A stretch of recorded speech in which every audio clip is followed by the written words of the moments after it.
Apakah ghibah itu harus meminta maaf kepada yang bersangkutan langsung? Misalnya ada A sama B bicarakan keburukannya C. Bagaimana cara tobatnya? Apakah A mendatangi C? Maaf ya C, tadi saya ghibah kamu, tak cerita ke kamu. Apakah harus begitu?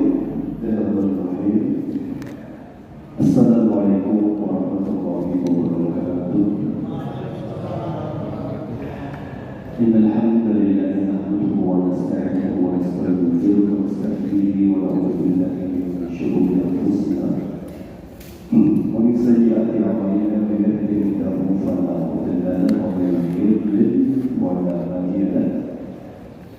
Asyhadu an la ilaha illallah wahdahu la syarika lahu wa asyhadu anna Muhammadan abduhu wa rasuluhu la nabiyya wa la rasula ba'dahu. Allahumma shalli wa sallim ala nabiyyina Muhammadin wa ala alihi wa sahbihi wa man tabi'ahum bi ihsan ila yaumiddin. Allahumma salli ala man ja'altahu sahlan wa ala alihi ila syaitan. Apa baru jemaah kajian yang dimuliakan Allah, Bapak Ibu berbahagia. Alhamdulillah, pada hari ini kembali dimuliakan Allah hadir di majelis ilmu mengkaji ayat Allah. Semoga Allah akan kita mendapatkan banyak ilmu yang manfaat. Karena hakikatnya ilmu itu adalah aktivitas ilman nafi'ah, ilmu yang bermanfaat, ilmu yang merubah kita dari tidak baik jadi baik, yang baik istiqomah. Itu berarti manfaat untuk kita. Ilmu yang manfaat atau ilmu yang diamalkan. Jadi sebanyak apapun ilmu, kalau tidak diamalkan dia tidak ada manfaatnya. Baik, jamaah yang dimuliakan Allah, malam ini masuk pembahasan terakhir insyaallah surat Al-Hujurat. Kemarin sudah dibahas ya, surat Al-Hujurat terakhir kemarin membahas tentang larangan tajasus, larangan su'udzon, larangan ghibah. Jadi ini ghibah bukan dosa ringan. Setiap dosa yang disebut dalam Quran nama perbuatannya ulama sepakat itu dosa besar. Kalau ada kalimat innamal khamru wal maisiru wal ansabu wal aslamu rijzun min amali syaitan. Khamr, judi, mudinasih itu perbuatan syaitan. Berarti setiap dosa yang disebut namanya dosa besar. Wala ta'kulu amwalan yatim. Jangan kamu makan harta anak yatim. Berarti itu dosa besar. Wala takfu ma laysa laka bihi ilmun. Kamu jangan bicara sesuatu yang tidak paham ilmunya. Maka dilarang berbicara tanpa ilmu. Berarti bicara tanpa ilmu dosa besar. Ini definisi dari sahabat Abdullah bin Abbas. Atau kalau dalam hadis Nabi menggunakan kalimat la'ana. La'ana apa artinya? Allah melaknat. Contoh, la'anallahu ar-rasyia. Allah melaknat orang yang mengeluarkan suap, sotong. Wal mutasyia, orang yang berarti nyogok dosa besar. Di setiap kalimat la'ana itu sama-sama. La'anallahu akila riba wa mukilahu. Allah melaknat memakan riba dan yang memberi pinjaman riba. Itu riba dosa besar. La'anallahu man ghayyara manara rabbi. Allah melaknat orang yang merubah batas patok tanah. Misalnya kalau tanah lama nggak ditengok, kadang-kadang batasnya bergeser ya. Yang menggeser itu dosa besar. Ya. Jadi ketika kalimat la'ana itu menunjukkan dosa besar. Dan ghibah masuk larangan yang disebut di Quran. Berarti ghibah dosa besar. Bagaimana dengan dijauhkan dari riba, ada beberapa tips pastinya ya. Yang pertama tentu kita sadari bahwa kita banyak kekurangan kan. Jadi orang yang mengoreksi dirinya nggak sempat mengoreksi orang lain. Kayak pepatah gimana Pak? Gajah di luar tak nampak, semut di seberang lautan terlihat jelas ya. Orang yang sibuk dengan aib orang dan orang-orang yang sibuk dengan aib sendiri itu tak sempat memikirkan aibnya orang lain. Tapi orang yang tidak bisa melihat aib sendiri, aib orang terlihat banyak sekali. Ini riba ya. Yang kedua pastinya kita juga sadar bahwa orang itu ada saatnya baik, ada saatnya buruk. Bahkan ada bukan hadis tapi ini kayak pengalaman dari para ulama. Data saya, man ayyaba akhrahu bi dhanbin lam yamut hatta ya'malahu. Bukan hadis tapi hanya perkataan ulama ya. Barang siapa yang mencela atau menyebar aib orang lain, sangat mungkin orang itu akan mengalami perbuatan buruk yang digiba itu sebelum dia meninggal. Ya. Kadang kita bicarakan aib orang itu kita diuji oleh Allah dan melakukan aib yang sama.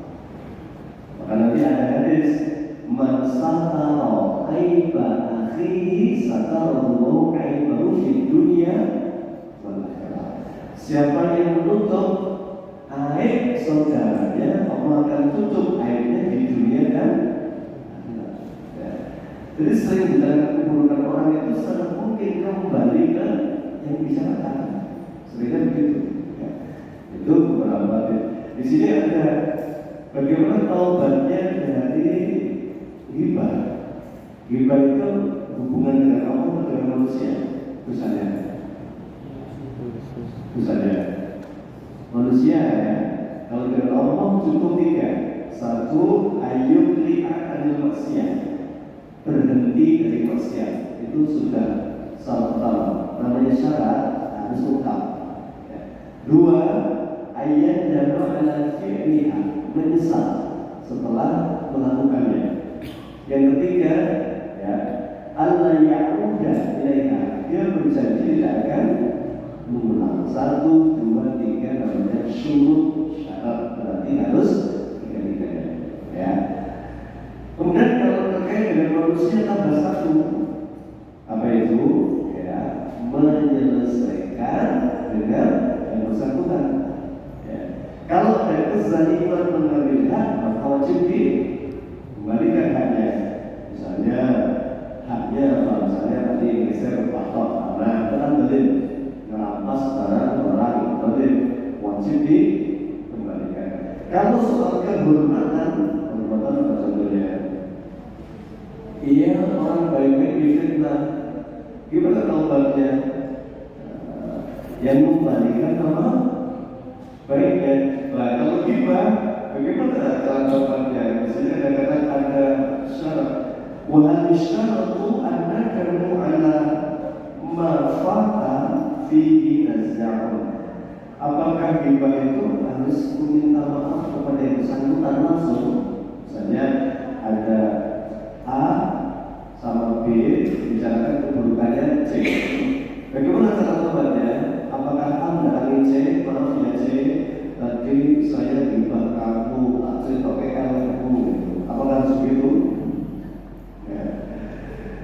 Di sini ada yang mengatakan yang pertama wa yata'ahallana minalladzi iktabahu, ya harus ngomong, maaf ya kemarin saya diwujud dengan anak foto masih tak ghibah ya, dengan itu semalas suki ada masjid, itu ghibah nggak? Ghibah gitu ya. Nah, itu syarat untuk diterima taubatnya oleh Allah, harus minta maaf kepada yang bersangkutan. Yang kedua, waqala qawlan la yustaratu an yata'allala lahu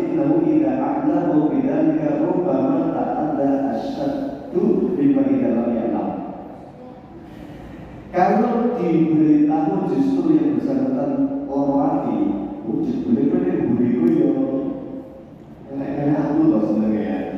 Kalau kita jujur malah dia tambah loro ati, ya, ini apa saja pagar menikah dari belakang gitu ya. Ternyata kamu di belakang sering bicarakan kejelekan itu bagus. Kalau diperkirakan kebenciannya malah tambah, maka tidak perlu mungkin itu. Ya, cukup aja. Nah, bagaimana caranya? Caranya adalah ya faktornya dulu dan ayatnya alaihi wa fihi minal majalis allati kana yatubu fiha. Dan caranya kalau kemarin mencela gantilah dengan pujian. Ya, ngomong asal ternyata saya itu ya, seperti yang kita omongkan kemarin. Dan beliau itu nggak berangkat ngaji itu masya Allah hidup wanita jaga orang tuanya nggak sempat ngaji, ya nggak sempat berjamaah mungkin waktunya nggak siap ditinggal. Ya. Nah, itu kita puji kebaikannya, ternyata nggak seperti yang kita omongkan itu. Nah, jadi syarat taubatnya apa? Mengganti celaan dengan pujian. Hal yang baik. Nah, itu cara taubat dari riba. Berarti nggak perlu minta maaf secara langsung kalau dirasa nanti tambah apa? Tambah benci. Cukup kita puji sebagai ganti dari celaan yang pernah kita jelaskan. Nah, jadi kalau antar personal ini cuma, tapi kalau sudah ingkar janji, bahkan mentahdir mengatakan ini ustaz tidak layak diambil ilmunya, beliau begini-begini. Nah, berarti ketika bertahan di depan jami harus apa? Dengan cara apa? Memujinya. Ya, ternyata masya Allah saya itu mendengar beliau ternyata tidak seperti yang saya sampaikan kemarin. Harus gitu. Karena hakikat dari taubat itu adalah bahwa istaiatal hasanatan abuha. Jadi keburukan yang pernah kita katakan itu ganti dengan kebaikan beliau dan ceritakan. Itu syarat dari riba agar diampuni oleh Allah. Nanti kita tidak perlu menjelaskan langsung kepada yang bersangkutan, tapi memujinya sebagai bentuk terlepas dirinya kita dari keburukan yang pernah diceritakan. Itu ya lengkap dari pembahasan kemarin terkait dengan riba. Berikutnya ayat ke-13, semoga dimudahkan bisa selesai dengan panjang maksudnya. Ya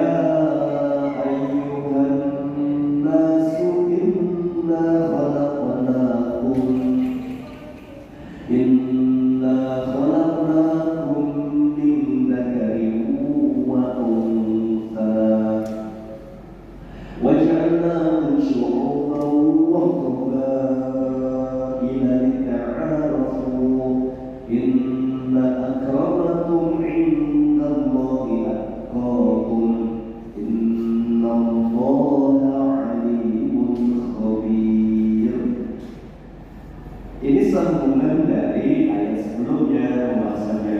Kalau sebelumnya kita suka seperti kayak ada orang-orang yang suka cari kesalahan orang, ya, menghina fisik. Kemarin nggak boleh ya menghina fisik, ya, yang boleh mencela sikap atau perbuatannya.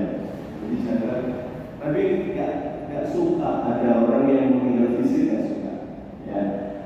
Ya, yang boleh dihina adalah sikapnya pendusta misalnya, ya mencela, mengumpat, gitu. Tidak boleh menghina dasar cebol, apa namanya, hitam, ya keriting, ngeyelan itu sikap atau fisik?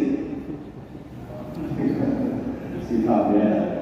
Jadi tidak boleh itu kalau menghina fisik, ya. Karena kemarin Nabi marah besar ya ketika Aisyah itu komentarin fisiknya Sofia binti Huyai.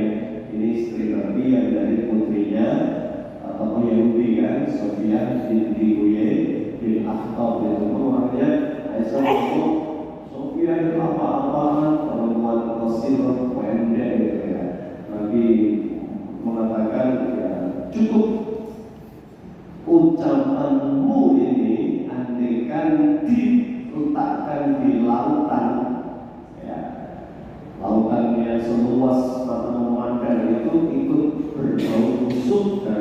busuknya ucapanmu di hadapan Allah Subhanahu wa taala. Tidak boleh memang karena mencela ciptaan berarti mencela siapa? Penciptanya. Maka ayat berikutnya ini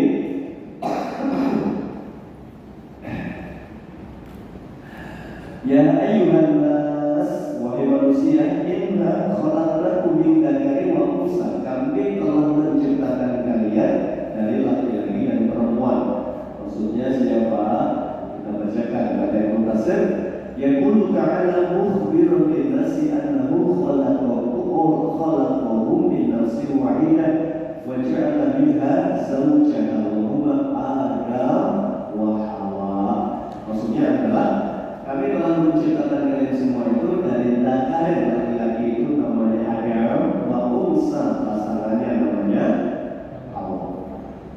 Jadi ada keterangannya ya khuliqatil mar'atu min dilaa, perempuan itu diciptakan dari tulang rusuk dan tulang rusuknya yang paling bingkong. Bisa dikatakan pernah kita bahas ya, pas bahas Al-Anisa yang pertama ya ayyuhan nasu taqu rabbakum alladzi khalaqakum min nafsin wahidah wa khalaqa minha zawjaha wa batha minhuma rijalan katsiran wa nisaa. Kami telah menciptakan manusia dari jiwa yang satu, Adam. Kemudian Adam itu sepian minta pasangan pas tidur dilawas tulang rusuknya yang paling bingkong. Kemudian Allah berfirman kun fayakun. Dan Rasulullah dikasih perintah perempuan itu diciptakan dari tulang rusuk. Maka kalau dibiarkan dia akan makin bingkong, tapi kalau diluruskan dengan paksa dia jadi perempuan itu disebut kutungan. Kalau nggak punya apa namanya seninya seorang yang meluruskan. Kan pernah lihat apa? Anak kecil disebut ayahnya perempuan yang kutung, ya video-video itu, ya, terus cengkel, aset di bantai, terus apa namanya, ya tanduk, guling-guling gitu. Itu anak perempuan. Ya. Jadi kalau dibiarkan tambah apa? Tanduk. Tapi yang dipaksa yang kutung gitu kan.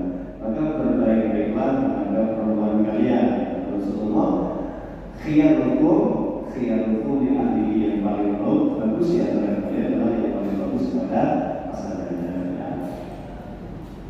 Dari kedua insan ini ya lahirlah nanti keturunan yang banyak. Nah maka jadilah waja'alnakum syu'uba, dan kami jadikan kalian bersuku-suku, wa qabaila, berbangsa-bangsa, lita'arafu, untuk saling mengenal.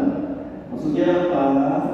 Tujuan Allah menciptakan berbangsa-bangsa, bersuku-suku itu bukan untuk saling membanggakan sukunya, bukan saling membanggakan bangsanya, tapi untuk saling mengenal bahwa di antara kelebihan itu pasti ada kekurangan. Dan Allah mengatakan,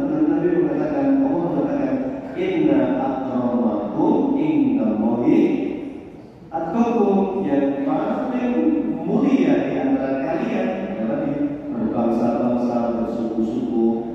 Ada mungkin kulit hitam Afrika, ya, bibir tebal, rambut kayak kapas, Rasulullah begitu ya, bukan Habasyi gitu ya. Tapi ada justru orang Habasyi itu diabadikan, namanya di Quran bukan? Siapa namanya? Luqman. Luqman itu Habasyi itu negro Afrika mana sekarang? Yang kita Sudan, dari Afrika itu selatan, ya. Senegal, Afrika ada yang putih ya, mana? Aljazair, Maroko, ya. Jadi Allah menciptakan dengan berbagai warna, dengan berbagai karakter, ya, untuk ta'aruf saling mengenal. Sungguh yang paling mulia di antara kita adalah bertakwa. Kita menjelaskan ini, innallaha la yanzuru, Allah tidak pernah melihat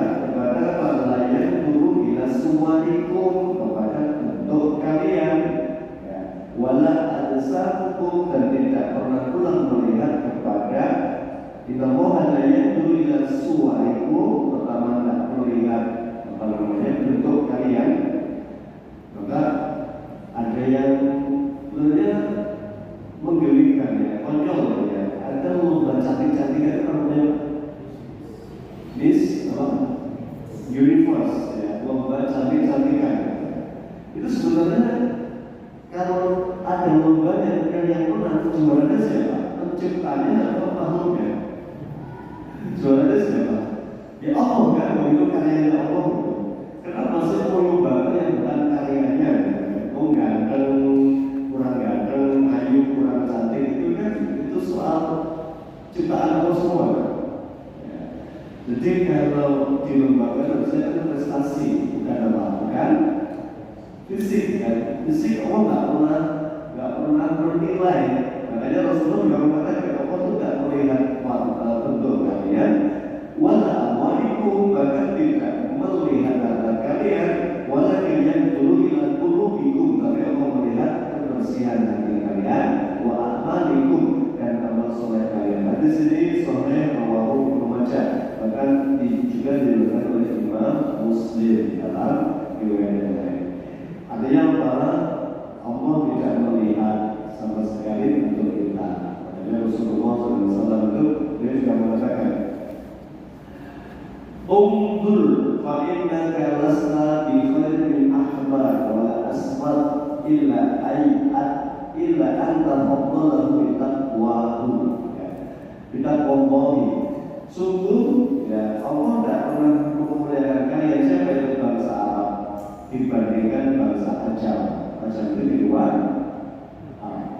Kalaupun ada Arab itu, kita memang disuruh mencintai. Karena Nabi akhirul Arab dari salah satu, cintailah Arab karena 3. Itu mereka. 1, di ahli Arabiyun, karena saya orang Arab. Ini ada 5. Benci Arab itu termasuk keburukan. Kenapa? Itu menentang hadis. Ya, pada udah kayak kadrun apa? Kadal gurun, ya, berbagai bangsa onta, terus apa lagi? Pokoknya yang negatif itu, ya, itu jelas sekali melecehkan, dan itu dibenci Rasulullah karena dia mengatakan ahibul Arab, wajibnya Arab karena 3. 1, karena saya merasa. 2, li'anna al-Qur'ana Arabiyyatan, karena li'anna al-Qur'ana Arabiyyatan, karena Al-Quran itu berbahasa Arab. Yang ketiga, li'anna lughatal ahli jannati Arabiyyatan, karena besok penghuni surga itu berbahasa Arab. Jadi jangan khawatir Pak, jenengan tidak bisa bahasa Arab, masuk surga pasti bisa bahasa Arab, ya. Ini jaminan dari Rasulullah kan, Arab itu spesial, ya. Tapi Nabi mengatakan al-fadlan, ya, tidak ada keutamaan fisiknya, tidak ada. Ya. Kalau orang Arab yang asli kan putih, orang Arab aslinya, ya. Meskipun kalau ada ini ada Arab apa? Campuran, restoran gitu ya.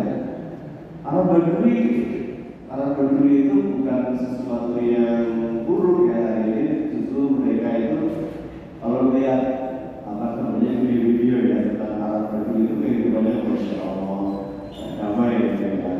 Nanti ada di terakhir bahasa Arab Badui terakhir. Jadi begitulah, Allah tidak melihat fisik, tapi melihat ketakwaan kalian. Jadi nggak apa sih bedanya Jawa dengan Papua? Meskipun saya juga punya teman yang punya pengalaman, ya, punya murid haji orang timur lah, ya, Indonesia Pulau, gitu ya. Kemudian lama di Jawa, ya, diproses ditawarin nikah sama akhwat atau gadis Jawa. Ternyata nggak minat Pak. Karena Jawa yang putih, rambutnya lurus, kayu, gitu kan. Ternyata itulah keadilan Allah. Jadi Allah itu menciptakan bersuku-suku, berbangsa-bangsa itu ya. Jadi contohnya dengan siapa? Ini sejak simpel, kulitnya sih modro berlapis, rambutnya sih modro, kiri-kiri. Ternyata itu. Ya sama, sedangkan tinggal di daerah timur berpuluh-puluh tahun juga dengan ngomong minat kan? Iya, jadi keadilan Allah itu begitu. Jadi ternyata orang ya, karena dia bayangkan bukan sama saya gelap semua, saya gelap pasangannya sombong. Artinya di situlah Allah Subhanahu Wa Taala dengan keadilannya ya, jadi dijatuhkan sesuai dengan yang memang kita namanya masing-masing, insyaallah. Kan kita katanya mau gelap itu mestinya gue sih putih-putih gitu. Ternyata rafinan Pak masih putih. Enggak Pak, orang cocok. Makanya kan putih dulu rambut kurus. Sebetulnya gue sih gelap, ya pendek, rambut kriwil. Ternyata sebenarnya ya begitu. Itu memang untuk menghadirkan. Terakhir pembahasannya ini tentang iman, Islam, iman dan ihsan. Dimulai dari ayat 14. Qalatil a'rabu amanna. Berkatalah orang Badui, Arab itu Badui. Ketika baru masuk Islam, mereka mengatakan amanna, kami telah beriman ya Rasulullah. Qul katakan, jawab ucapan Badui itu. Lantuk minggu kalian belum beriman, walakin kulu aslam dan kalian baru berislam. Ya, jadi berdua itu baru masuk Islam ngomong kabilah seorang mukmin. Ya, nanti jawab bukan kalian bukan mukmin, kalian baru muslim. Nanti ada keterangannya kenapa sih beda antara muslim dan mukmin gitu kan? Yadkhulul imanu fi qulubikum. Ya, kenapa kalian belum mukmin? Karena iman belum merasuk ke dalam hati kalian. Kalian itu baru modal syahadat, sholat, ya, belum hal yang lain. Wa in tuti'u Allah wa rasulah, dan kalau kalian sudah taat penuh kepada Allah dan Rasulnya, la yalikum min amalikum syai'an. Disitulah kalian disebut mukmin, dan Allah tidak akan pernah menyia-nyiakan semua amal soleh kalian. Inna Allah sesungguhnya Allah Ghafurun Maha Pengampun, Rahimun lagi Maha Penyayang. Jadi kalau Islam itu Pak, itu baru status terendahnya dari status muslim. Ada muslim, ada mukmin, ada muhsin. Apa bedanya? Kalau Islam itu amalan-amalan lahir untuk syahadat, sholat, puasa, haji, apalagi bayar zakat. 5 ya, ini Islam. Kalau iman bagaimana? Iman itu tidak hanya melaksanakan amalan-amalan lahir. Contoh, ya, bab tentang sudah sholat saja. Sholat itu apa tujuan? Apa fungsi sholat? Kalau mengacu pada ayat apa? Wa aqimis sholata inna sholata tanha 'anil fahsya'i wal munkar. Dan kerjakanlah sholat, karena sholat itu mencegah dari perbuatan buruk dua. Fahsya itu syahwat, zina, sebenarnya zina. Maka ada ayat wala taqrabu zina innahu kana fahisha. Janganlah kalian mendekati zina, karena itu fahisha, perbuatan yang keji, wal munkar dan buruk. Ya. Lalu sholat itu hanya gerakan-gerakan, tapi tidak ada perbuatan yang malah mungkin sholat tujuannya maling apa? Kokain, ya. Sholat tujuannya boleh korupsi, ya, senang dan sebagainya. Maka ini tentu tidak pas. Ya, jadi baru Islam, baru beriman. Puasa, maka puasa itu level paling rendah adalah yang penting tidak makan, tidak minum dari waktu fajar sampai maghrib. Cukup itu, dan cukup sebetulnya itu. Tapi puasa yang sebenarnya itu adalah al-imsaku, menahan mulut dari hal-hal yang merusak pahala. Apa yang merusak pahala?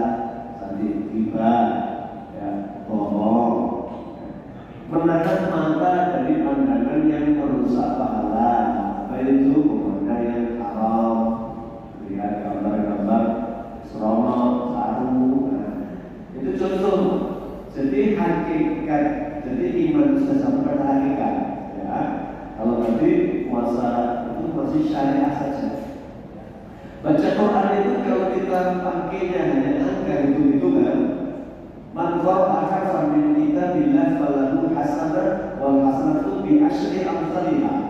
Baca Al-Quran, satu hurufnya satu pahala dilipatkan jadi 10. Kalau kita hanya hitung itu saja, tapi nggak meresapi yang dibacanya, ini berarti baru level syariat, belum sampai makrifat. Kalau dalam ilmu itu bukan huruf syariat dan makrifat. Syariat itu hanya tadi hitung-hitungan aja, sekian. Tapi kalau makrifat sudah bersambung dengan Allah. Maka ada yang Masya Allah, ada kan golongan yang gak dikenal di dunia tapi masyhur di sama di langit, itu namanya terkenal. Sebab itu ya orang di dunia ini diremehkan.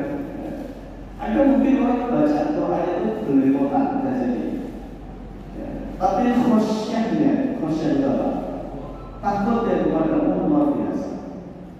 Dan menyesal cintanya kepada Quran luar biasa. Dan mungkin munculnya kurang lancar suaranya dan juga bagus, tapi Masya Allah ya, orang ini bersih hatinya. Mungkin sederhana contoh surat yang gampang misalnya Al-Ma'un,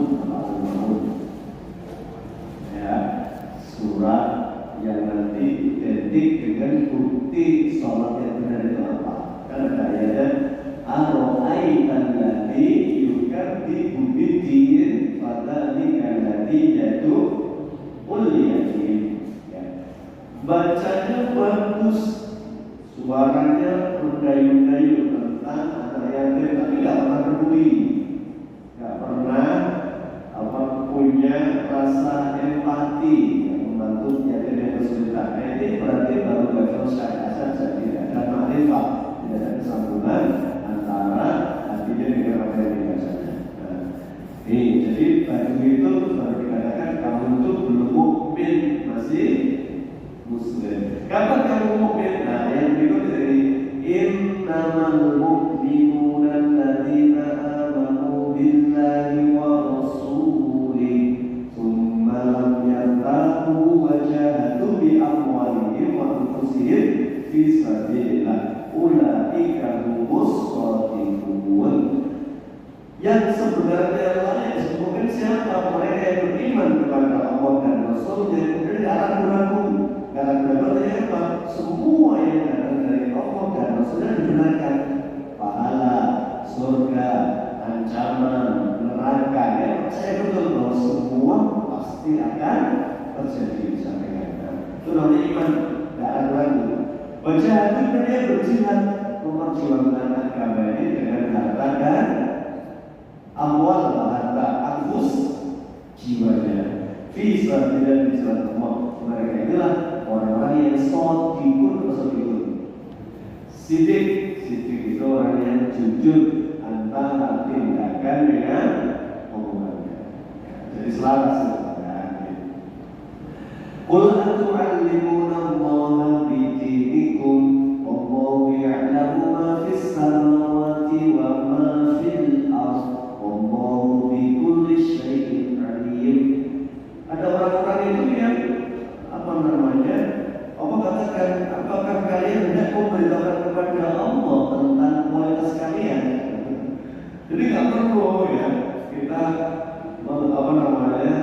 menyombongkan diri kemudian memberitahukan Allah sudah tahu semuanya kualitas seseorang itu ya.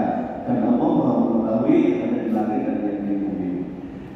Yang menurut alaika an aslamu. Ada orang-orang yang muda, maka mereka merasa telah memberi manfaat. Jadi baju itu datang ke Rasulullah begini, mereka mengatakan,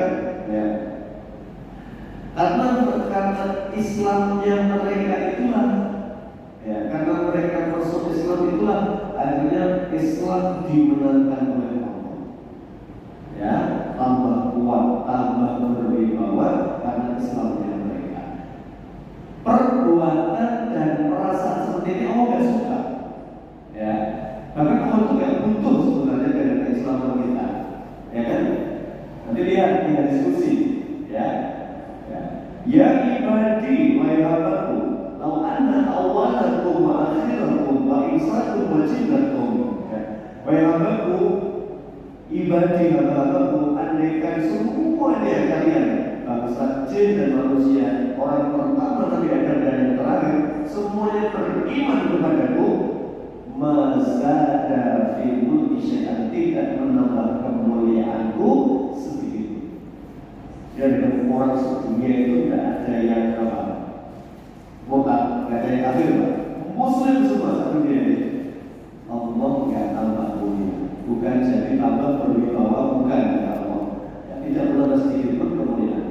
Sebaliknya, ketika semua manusia di dunia ini didakwahi Rasul, nggak ada yang manut ngeyel semua, itu tidak menjadikan Allah jadi terhina.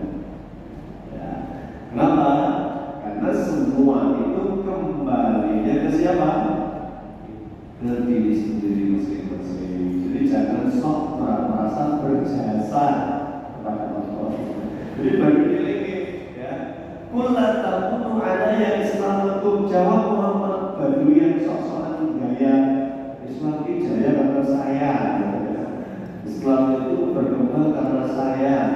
Jawab kepada yang betul-betul. La takunu alaya islamakum, keislamanku belas tidak apa. Tidak menjadikan mulia keislamanku, tidak menjadikan Islamku mulia. Jadi jangan sok merasa penting ya. Kul la takunu alaya islamakum, ya. Keislamanku sama sekali tidak memberikan kebaikan. Dengan untuk menunjukkan bahwa Islam itu di atas segalanya. Al-Islamu ya'lu, jadi Islam itu lebih tinggi daripada kita. Balillahu yaqulu alaikum, bahkan Allah lah yang memberikan kebaikan untuk kalian, anhadakum bil iman, dengan memberi petunjuk kalian untuk menerima Islam iman ini, in kuntum shadiqin, jika kalian jujur. Ada kisah lengkapnya di sini. Satu hari sepulang dari perang Hunain. Jadi perang Hunain itu termasuk perang yang Masya Allah muridonya luar biasa. Ini perang selisih 1 bulan dengan perang Fatu Mekah. Jadi Fatu Mekah kami menang di Fatu Mekah menang. Bahwa 10.000 dari Madinah plus penduduk Mekah nanti perang melawan suku Hawazin, itulah perang Hunain. Karena jumlahnya banyak, sangat sombong, kita pasti menang. Itulah awal dari keburukan. Diberi kekalahan bahwa awalnya suku Hawazin berhasil memperang dengan muslimin, dan jumlahnya banyak banget muslimin itu. Maka perang yang Nabi itu nggak pernah jumlahnya lebih banyak dari musuh kecuali sekali perang Hunain. In ajabatku kasatukum, justru jumlahku yang banyak itu membuatku sombong. Jadi nggak lagi tawakal kepada Allah, dan itu diberi kekalahan. Tapi akhirnya sadar dan diberi kemenangan. Nah, di perang inilah Nabi menguji imannya orang Ansar. Tidak ada satupun orang Ansar yang diberi ghanimah, padahal Masya Allah ghanimahnya luar biasa. Perang Hunain yang diberi siapa? Muhajirin, rata-rata yang mu'alaf. Mu'alaf itu yang baru masuk Islam. Abu Sufyan dan kawan-kawan itu produknya Fatu Mekah ya. Abu Sufyan, istrinya, anaknya, Uqbah, Muawiyah. Nanti ada putranya Abu Jahal ya, Ikrimah. Ikrimah bin Abi Jahal itu sudah masuk daftar. Ketemu Ikrimah dulu karena dia berjalan para tapi ternyata Masya Allah Ikrimah dapat hidayah ya. Boleh melihat begitu, bisik-bisiklah. Saya baca dalam sejarah Abu Sufyan itu ketika diberi 100 unta Rasulullah, itu Muawiyah masih daftar aneh. Ya Rasulullah, Uqbah belum dapat, ya Uqbah dikasih lagi.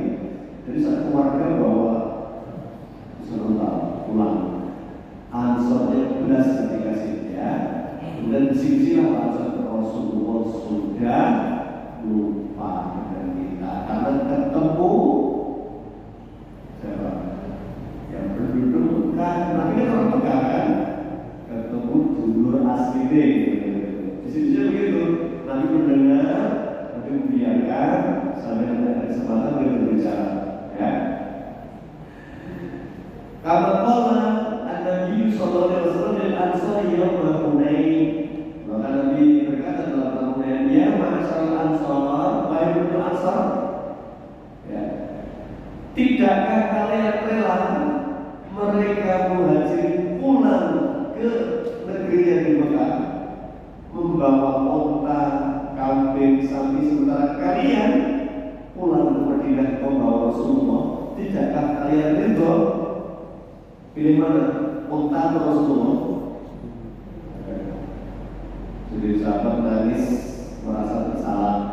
Mereka memandang bahwa salah dalam memandang itu ternyata nikmat luar biasa adalah pulang bersama saudara. Dan nanti Abu Sufyan tidak Madinah, Abu Sufyan dan kawan-kawan kembali ke Mekah.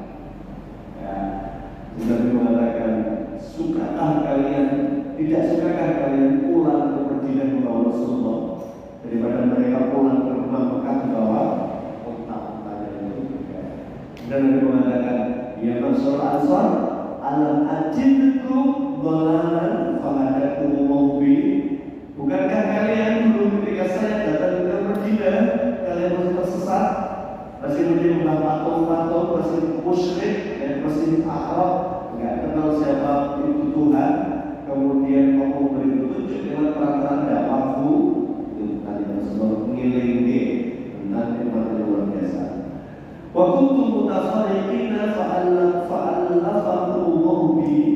Bukankah ketika saya datang ke Mekah, Madinah, kalian bercerai-berai, Aus dan Khazraj, ya, berperang ratusan tahun kemudian kamu satukan hati kalian karena perantaraanku.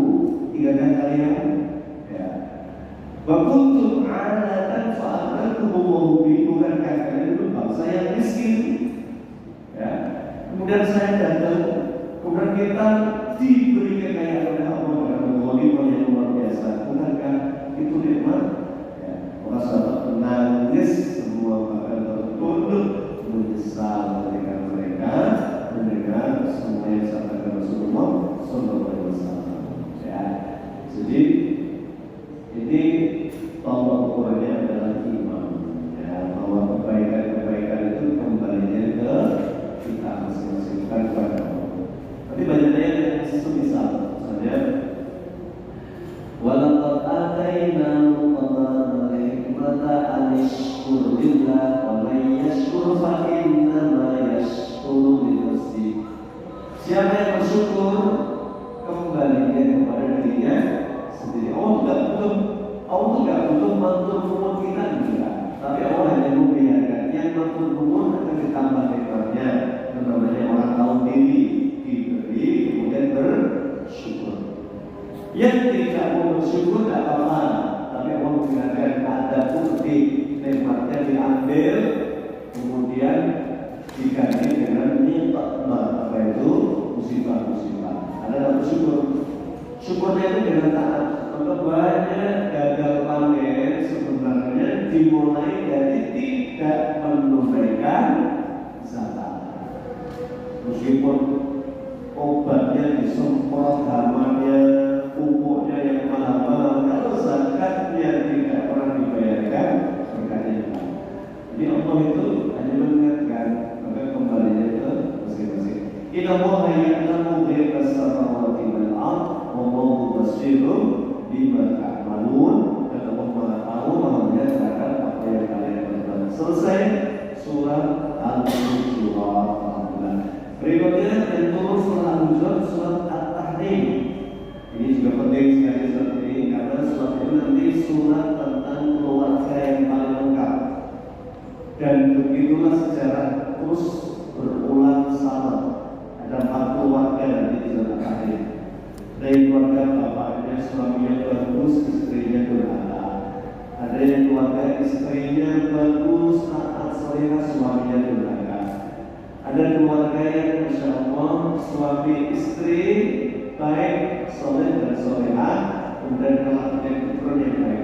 Ada pula suami yang buruk, istri yang buruk. Wah, ini sehidup semati senerakannya. Opal. Di 1, 2, 3, 4, begitulah keluarga di dunia ini. Pasti ada mobil kasar istrinya lembut, ya.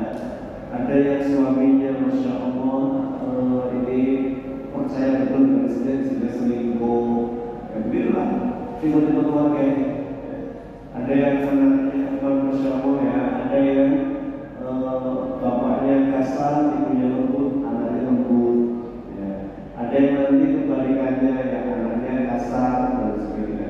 Ini nanti dibahas di tipe-tipe keluarga di surat At-Tahrim insyaallah ya. Barakallahu kita cukupkan dengan doa kafaratul majlis. Subhanaka Allahumma wa bihamdika asyhadu an la ilaha